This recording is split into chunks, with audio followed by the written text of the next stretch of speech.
जय जगन्नाथ भाई मैंने नमस्कार समस्त को आम आसी झारखंड जामशेदपुर एक जामशेदपुर डिमना लेक देखा बहुत सुंदर केबे जदि एपटे आसबे निश्चय बुलीजे देखिए बहुत सुंदर लगे आम तो आसिलु बुलाबुली कलु बहुत एंजय कलु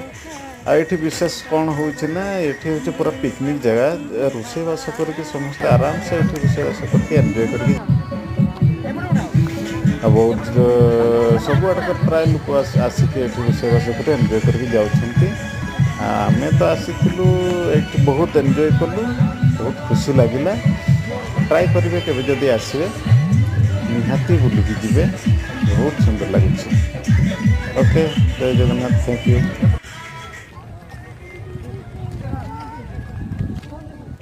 हाथ तो फांका है से धोर गांधो हाथ